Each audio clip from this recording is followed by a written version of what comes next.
आप सभी का आपके अपने YouTube चैनल शॉर्ट टॉक्स में स्वागत है। आज की इस वीडियो में मैं आप सभी बच्चों को क्लास 11th होम साइंस यानी गृह विज्ञान जिसे आप लोग कहते हैं हिंदी में, उसके कुछ इंपॉर्टेंट सवाल हैं। टोटल 19 सवाल मैं आपको इस वीडियो में करवाऊंगा जो आपके एग्जाम में आ सकते हैं। ठीक है, क्योंकि जैक बोर्ड ने आप सभी बच्चों को ना ही सिलेबस जारी किया है, ना ही आपके लिए मॉडल सेट जारी किया हुआ है। तो देखिए, जो भी टर्म 1 का सिलेबस था वो छाट के मैंने आप सभी बच्चों के लिए कुछ 19 सवाल सिलेक्ट किए जो आपके एग्जाम के पेपर में आएंगे। तो अच्छे से सवालों को नोट डाउन कर लीजिए।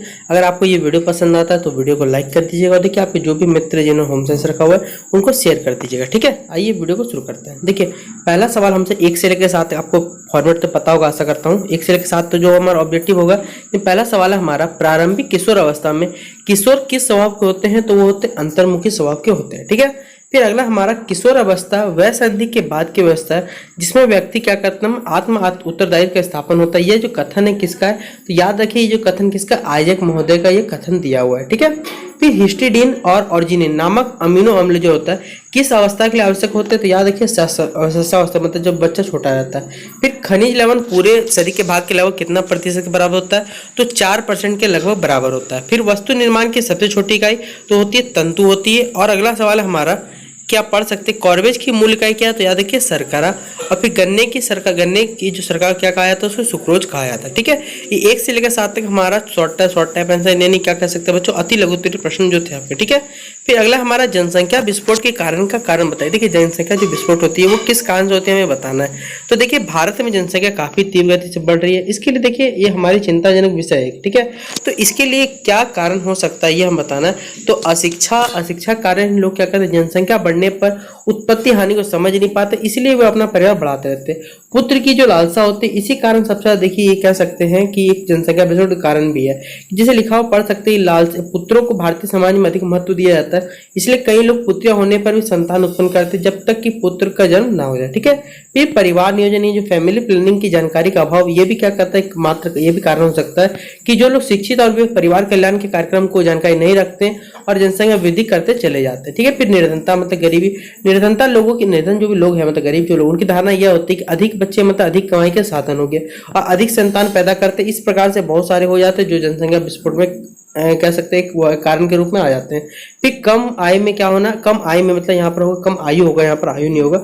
कम आयु में विवाह होता है, बालक बालिका कम उम्र में विवाह, जो परिपक्वता जो प्यूबिक कह सकते हैं, जब तक वो परिपक्व नहीं हो जाते उनका विवाह नहीं करना चाहिए, लेकिन यहाँ पर ये भी कर दिया जाता है। ठीक है, तो ये हो गया। फिर अगला हमारा, गरीबी रेखा से आप क्या समझते हैं ये हम बताना। तो देखिए, गरीबी रेखा कम से कम कैलोरीज पर आधारित होती है। गरीबी रेखा को शहरी एवं ग्रामीण क्षेत्रों के लिए कम से कम 2100 कैलोरी, और जो कह सकते हैं बच्चों जो ग्रामीण लोग, वहां पे लोगों को ज्यादा मेहनत करना पड़ता है, इसलिए उन्हें ज्यादा एनर्जी की आवश्यकता पड़ती है, इसलिए उन्हें 2400 कैलोरी प्रतिदिन प्रति व्यक्ति का की मात्रा निर्धारित है। जबकि भारत में लगभग 50% जनसंख्या जो भूखी एवं रोगग्रस्त है, इसलिए उनकी मृत्यु दर अधिक है तथा जीवन जो लाइफ पीरियड वो क्या कम है, इसलिए उनकी आय कम है और वो प्रतिकूल वातावरण रहते हैं। ये लोग गरीबी रेखा से नीचे रह रहे हैं, अतः गरीब रेखा एक व्यक्ति के जीवन का निम्न स्तर होता है। ठीक है, अगला सवाल हमारा, मानव शरीर में कैल्शियम की कमी से किन्हीं 5 कमी को क्या करना, प्रभाव को बताना है कि अगर आपके शरीर में कैल्शियम की कमी हो तो आपको कौन कौन से प्रभाव दिखेंगे शरीर में। ठीक है, तो देखिए, कैल्शियम एक अकारण पदार्थ है जो मानव शरीर के लिए बहुत ही महत्वपूर्ण है। यह शरीर की अस्थियों के निर्माण सहायक होता है। इसकी प्राप्ति हमें दूध हो गया, मछली, अंडा, झींगा, हरी पत्तेदार सब्जी, अनाज, दालें, खसखस इत्यादि होती है। हमारे शरीर में कैल्शियम कमी से देखिए क्या क्या हो सकते हैं, अस्थि निर्माण में कठिनाई हो सकती है, रक्त का थक्का बनने में अधिक समय लग सकता है, शारीरिक वृद्धि सामान्य नहीं होता है, एडियो और क्लाइयो में क्या आ जाती है, सूजन आ जाती है। ठीक है, फिर व्यक्ति का स्वभाव जो चिड़चिड़ा होता है, इनकी कमी से रिकेट्स हो गया, ऑस्ट्रोमेलेसिया हो गया, टेटनस आदि बीमारियां हो जाती है। ठीक है, फिर अगला हमारा, वसा की कमी से होने वाली हानियां कौन कौन सी हमें ये बताना है।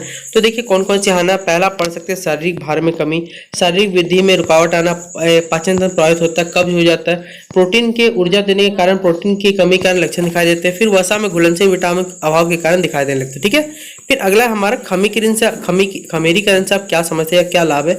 तो खमीरीकरण द्वारा पौष्टिक मान को क्या कहता है, बढ़ाया जाता है। सूक्ष्म जीवाणु वृद्धि के समय अनेक विटामिन का निर्माण करते हैं। खमीरीकरण से खाद्य पदार्थों में जो उपस्थित लौह तत्व शरीर में अवशोषित हो जाता है। खमीरीकृत खाद्य पदार्थ खट्टा होने के कारण विशेष स्वाद देता है। इस प्रकार का जो खाद्य पदार्थ है वो पाचनशील होता है। खमीरीकरण के द्वारा तैयार किए गए जो खाद्य पदार्थ होते हैं उनमें कुछ फेमस आप पढ़ सकते हैं, इडली है, बड़ा है, डोसा है, ढोकला इत्यादि, ये सारे के सारे के खमीरीकरण विधि से बनाए जाते हैं। ठीक है, अगला फिर सवाल हमारा संतुलित भोजन, जिसे आप इंग्लिश में बैलेंस डाइट कहते हैं।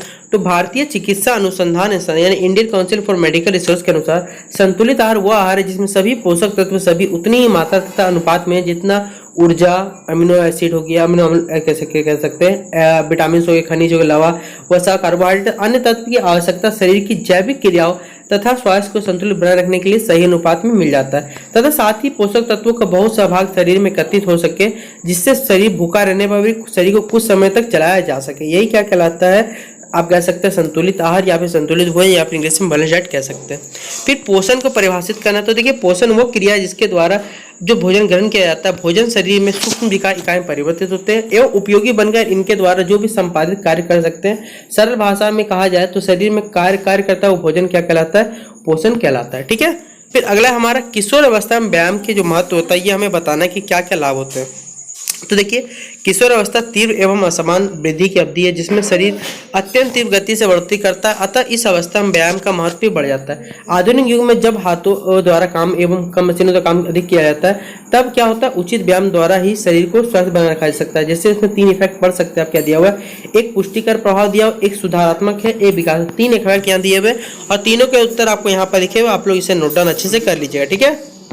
अगला सवाल हमारा किशोर की यौन संबंधी समस्याओं को क्या करना है, आपको वर्णन करना है। तो देखिए यहाँ पूरा लिखा हुआ आंसर आप पढ़ सकते हैं कि क्या क्या हो सकता है। यहाँ पर ये पूरा डिटेल लिखा हुआ, 5 नंबर के सवाल याद रखिए, ये पूछा जाएगा।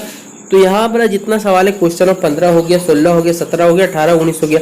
5 सवालों में 3 सवालों आपको जवाब देना है और आपको 15 नंबर मिलने वाले हैं। तो याद रखिए इन सवालों को नोट डाउन करते चलिएगा। ये सवाल VBI कर लीजिए, पेपर में छपेगा। विटामिन डी से जो कमी, हमारे विटामिन डी वाली कमी होगी शरीर में, तो कौन कौन सी आपको बीमारी ग्रसित हो सकते हैं, तो ये बताना, रिकेट्स हो गया, पेन चेस्ट हो गया, स्पाइनल कॉर्ड बेंड्स हो गया, ये सारी कोमल अस्थियाँ होती है, ये सारे की सारी बीमारी क्या होती है, वो आपको हो सकती है विटामिन डी की कमी से। ठीक है, ये लिखा हुआ है। फिर विटामिन सी का देखिए कार्य क्या क्या होता है, हमें ये बताना, मतलब फंक्शन क्या क्या है, तो ये भी आप यहाँ लिखा हुआ पढ़ लीजिएगा कि विटामिन सी से देखिए क्या क्या लाभ है, क्या क्या कार्य होता है, थायराइड ग्लैंड के लिए क्यों आवश्यक, स्किन ग्राफ्टिंग जिसे आप त्वचा प्रतिरोपण भी कहते हैं उसके लिए क्यों आवश्यक होता है। और लास्ट सवाल है हमारा, पढ़ सकते हैं यहाँ पर कि कैल्शियम का जो कार्य होता है वो विस्तार, तो कैल्शियम का कार्य क्यों, हमारे दांतों को या फिर हड्डी बोल सकते, दोनों कैल्शियम का रहा हो, इसलिए हमारे शरीर के लिए तो कैल्शियम पहले आवश्यक है। कैल्शियम के बिना तो हमारा शरीर नहीं मौजूद रह सकता, क्योंकि हड्डी मौजूद नहीं रहेगा तो आपका शरीर कहाँ से मौजूद रहेगा। ठीक है, तो कुछ यहाँ पर फैक्टर लिखे हुए हैं, आप इन्हें नोट डाउन कर लीजिएगा कॉपी में। और आपको देखिए अगर ये वीडियो पसंद आता है तो आपके दोस्त जितने भी जो भी होम साइंस रखे हुए उनको शेयर जरूर कर दिया। ठीक है, क्योंकि शायद इस वीडियो का नोटिफिकेशन आपको यूट्यूब ना भेजे, कोई कंफर्मेशन नहीं कि आपको इसका नोटिफिकेशन मिल पाएगा, क्योंकि यूट्यूब का एल्गोरिथम पता नहीं कुछ किसी को समझ नहीं आता। एक नोटिफिकेशन का टाइमर होता है लेकिन वो भी टाइम पे नहीं जा पाता, इसलिए जितना हो सके आप लोगों को काम है इस वीडियो को शेयर करना। ठीक है, तो चलिए मिलते हैं नेक्स्ट वीडियो पे, और वीडियो पसंद आया तो वीडियो को लाइक करिएगा, चैनल पे नहीं आए तो सब्सक्राइब करिएगा। ठीक है, चलिए bye, best of luck for exam.